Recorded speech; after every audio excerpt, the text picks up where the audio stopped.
Hello everyone, this is Endgame Mars. We're doing another unboxing or breakdown of the demo. This is Shantae, the Half-Genie Hero, the Ultimate Edition for the PlayStation 4. Now this is the import version of the game. At current moment, I am not aware of any US version for the PlayStation 4 being available anytime soon at this current moment. There is a US version physically for the Nintendo Switch, but other than that, I do not know. Now, there's also, you can get this game on Steam as well. Now, to start off immediately, there were no updates for the game, so currently this is the complete ultimate version of the collection. There is no updates at the current moment of the making of this video, as well as that all DLC as well that's been previously released are all on the disc.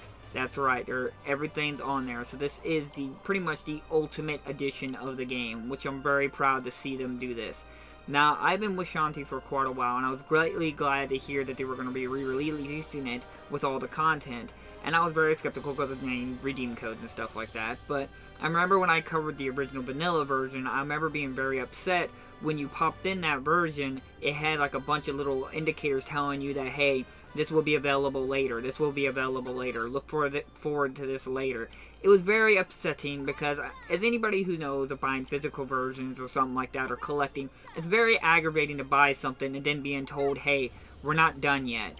Well, this does come with everything, so if you're a physical collector or if you're never played the Shantae games, this is a must pick up version.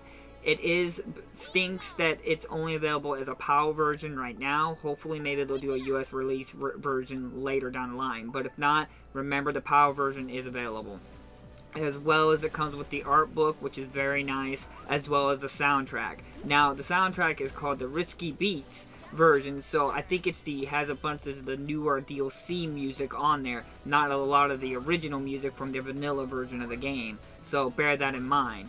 As I said before, it comes with all the DLC that's ever been previously released for the game. So that comes with all the 3 costume modes, the ninja mode, the cop mode, the bath suit mode, as well as the Risky Boots adventure area, as well as friends, as well as you still have the original game all on the disc. This is the complete version, and I was very interested to play these different versions of the game. Now, the biggest problem with this straight off the bat is that a lot of these DLC and add-on content are pretty much going to have you run through the same level all over again. All the levels again, all over again, the same stuff. Now, without a few minor tweaks of enemy positions and items and stuff like that, but other than that, you're going to see the same levels. It can be a little repetitive, especially if you do it several times, and since there's several game modes, you're going to be doing those same levels a lot. Now, the comp mode is my personal favorite throughout the entire list of the arcade-style versions of the game. It has an interesting concept of changing the block maneuvering and trying to get positions so you can reach certain areas, as well as that it has the rescuing or arresting the space criminals and stuff like that the game was trying to put off. It was really creative and neat and gave you a different aspect. Now, ninja mode has you it's pretty much the same game, but again, it just has limited you on certain abilities and stuff like that, and you had to go about it a little differently. It still felt like pretty much the same game. It's just saying you couldn't transform. You had to use different means to get across stuff. It was an okay mode. I don't mind it that much. I do prefer a little bit more than beach mode. Beach mode was a little more annoying in my opinion, and didn't really offer too much of a different experience, other than maybe it felt like more of like a difficult version where you have to keep on getting body lotion, sunscreen on to prevent you from getting damage, and eventually if you don't get enough on you or get enough periodically, you'll start receiving damage. Again, you have limit abilities as well on that one as well. Basically, it's just like a limiter versions, all 3 of them. Now, the Risky Boots DLC provides you as a different perspective of Risky Boots' position. Now, as they said, it's her version of the story, and it's just, like I said, it's a little bonus here and there to give you a little bit newer experience, but again, you will be seeing the same levels again. So, it's not really like a different perspective, you're just kind of like now playing as Risky Boots. Other than that, the Friends mode one is probably the cool one, but also the most annoying one, considering that you have to play with all 3 characters, Sky, Bolo, and Roddy Tops, and each one have their own supporting abilities to them, and they're really nice as well, and I like how getting a little bit more adept with the characters, but the constant switching and constantly have to get to the certain gadgets, and certain ones just like Sky's abilities sometimes felt a little bit limited compared to what Roddy Tops can do. It just felt very odd at times. But other than that, it was kind of cool to get to play those characters that you would other than that, there would have been side characters on the side.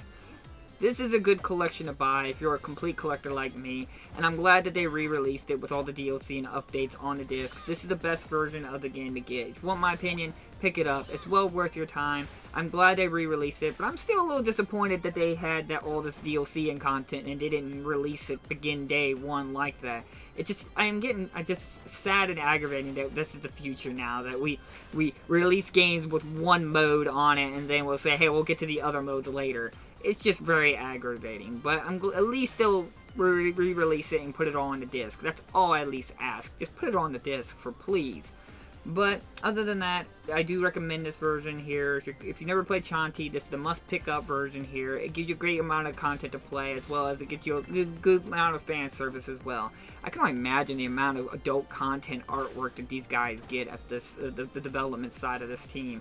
But other than that, it's a great game. So thank you all for watching. Hit that like and subscribe button if you want to see more videos from me. And I'll see you guys in my next episode. And P.S. I'm really sorry if my voice still sounds weird. It's just from the dental work and everything like that. Hopefully when I can get things done, I will sound a lot better. So again, thank you for being patient, and hopefully I can get this fixed. So thank you, and I'll see you guys. Bye-bye!